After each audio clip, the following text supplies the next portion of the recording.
In East Long Beach, a single-family home is selling in the market with just 1.6 months of supply. That's an extreme scarcity signal. But just a few miles away in downtown Long Beach, the condo market is showing nearly 6 months of supply, putting it on the verge of a buyer's market. If you own a home in Long Beach and you're planning to sell in the next 6 to 12 months, understanding which of those realities your home lives in could be the difference between a clean, profitable sale and a stressful, costly mistake. Mistiming this market could mean leaving a serious 5-figure check on the table, potentially pushing it into the 6-figure territory. By the end of this video, you'll have a clear, data-backed framework for deciding whether to sell now or hold based on what's actually happening in your part of Long Beach as of December 2025. If you're thinking about selling in the next 6 to 12 months, you're facing a critical trade-off. Do you sell into the known scarcity of today, where we see single-family home inventory shrinking,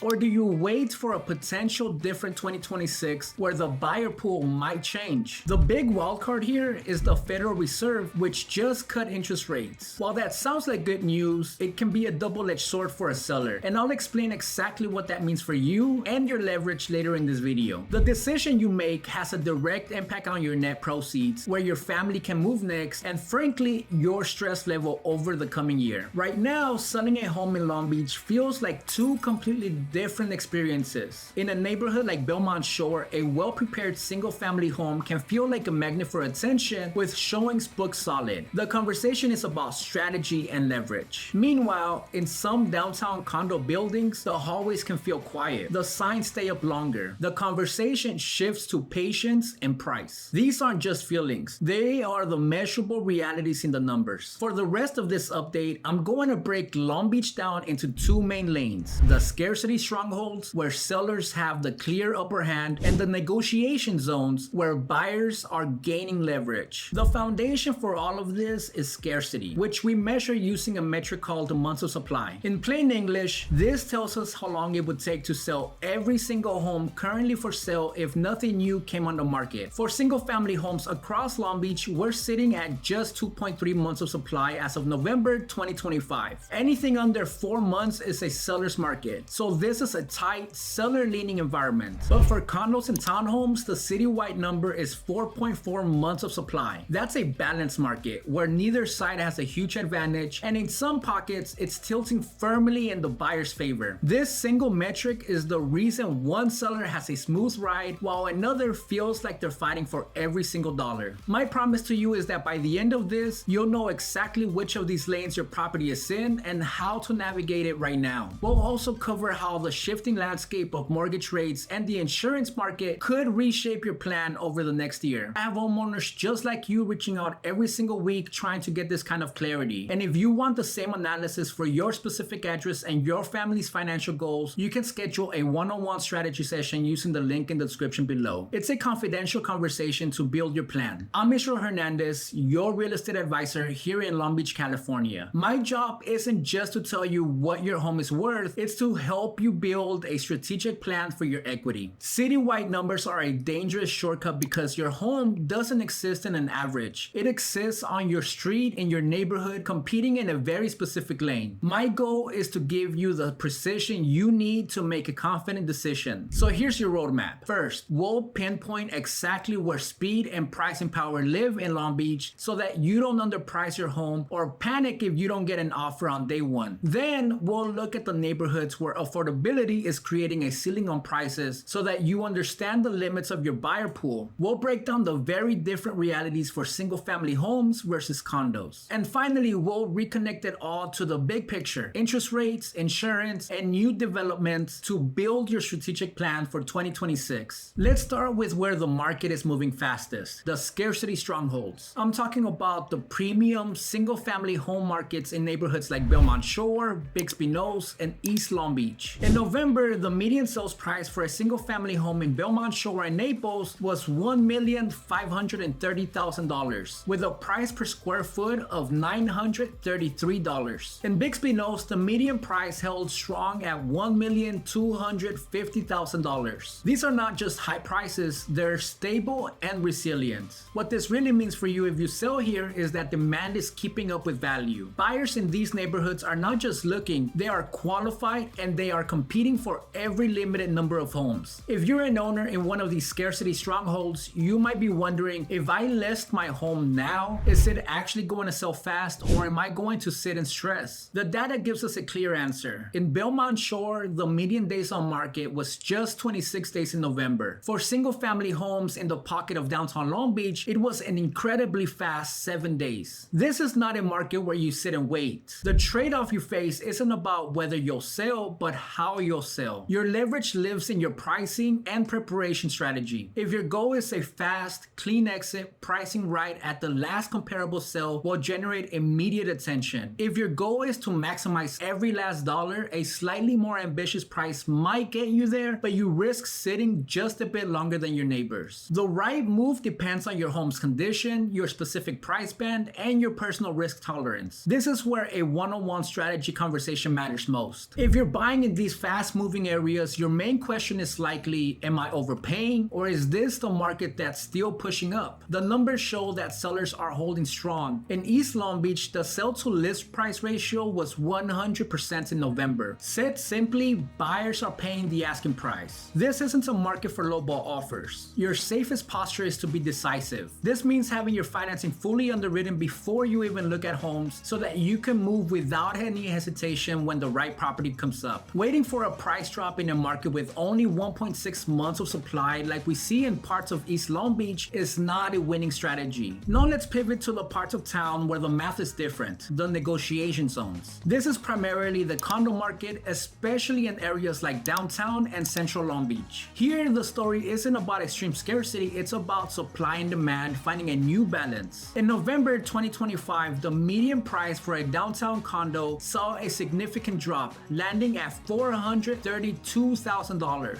At the same time, the months of supply in that same area climbed to 5.8 months. Said simply, there are more choices for buyers, and that changes everything. Sellers here feel the presence of their competition down the hall. Buyers feel a sense of calm and control they don't have in the single family market. If you're a condo owner in downtown or central Long Beach, your biggest fear is probably, am I at risk of overpricing my home and having to chase the market down with price cuts? Based on the data, this is a very real risk. With months of supply in central Long Beach hitting 6.3 months, firmly a buyer's market, and the sell to list price ratio in downtown dipping to 98.6%, buyers are successfully negotiating discounts. The decision rule here is clear. If you price your condo based on what your neighbor got 6 months ago, you will likely sit. The key is to price slightly ahead of the market to capture the most serious buyer looking today. The trade-off is accepting today's market price versus facing months of carrying costs and the eventual deeper price cut required to sell a stale listing. Your path to a successful sale is in preparation and price from day one. The right move depends on your financial timeline and how your unit's specific features stack up against the competition. If you're buying a condo in these negotiation zones, you're probably asking, do I actually have negotiation power right now? The answer is yes. With nearly 6 months of inventory to choose from in downtown, time is on your side. You can afford to be selective. Your posture should be patient but prepared. You have the leverage to negotiate on price, ask for credits for closing costs, or request repairs. Unlike the single family market, you're not in a sprint. You're in a marathon where due diligence and careful negotiation will get you a better deal. But remember, the best priced and best located units will still sell, so your patience must be balanced with a readiness to act when true value appears. Finally, there are pockets of the market where the defining characteristic is time itself. In North Long Beach, for example, the median days on market for a condo in November was 82 days. That's nearly 3 months. This isn't necessarily a sign of a bad market, but it is a sign of a slow one, where transactions require significant patience from both sides. What this really means for you if you sell a condo here is that your marketing plan must be built for the long haul. You can't expect a flood of activity in the first weekend. Showings will be spread out, and any offer you receive is a serious one that deserves careful consideration. If you're an owner in these parts of the market, you might be wondering, if I wait to sell, am I risking a weaker buyer pool later? With a timeline of nearly 3 months to sell, waiting to list until the spring market means you'll be competing with a lot more inventory. The trade-off is listing now in a quieter season with less competition versus listing in a busier season with more buyers, but also far more sellers. The decision rule is to list when you're fully prepared to look your absolute best for a sustained period. This isn't about timing the market for the week, it's about having the financial and emotional stamina for a 3-month sales process. If you're a buyer in this segment, your question is the opposite. If I wait, do I gain even more leverage? It's possible. As a home sits on the market longer, the seller's motivation often increases. Your posture here can be one of calculated patience. You can watch a property, see how the market reacts, and make a more aggressive offer after it's been sitting on the market for 45 to 60 days. You have the ability to let the market work for you, using time as your primary negotiation tool. The right move depends on your own timeline and how much you value a specific property versus the potential for a better deal down the road. So let's put this on a scoreboard. If you own a single family home in a scarcity stronghold like Belmont Shore or East Long Beach, you're in a position of power with the market moving at a median pace of just 19 days citywide. If you own a condo in a negotiation zone like downtown, you're in a more balanced fight where buyers have leverage and are getting discounts off the listing price. And if you're in a slower pace market, patience is the name of the game, with timelines stretching out for months. Which of these realities best describes your home? This is the most important question you can answer right now. To translate this scoreboard into a clear sell now versus hold decision for your specific address, I invite you to schedule a one-on-one strategy session using the link below. The entire point is to help you minimize regrets and move forward with confidence, not pressure. Now that's the neighborhood math. Now let's talk about the forces shaping that math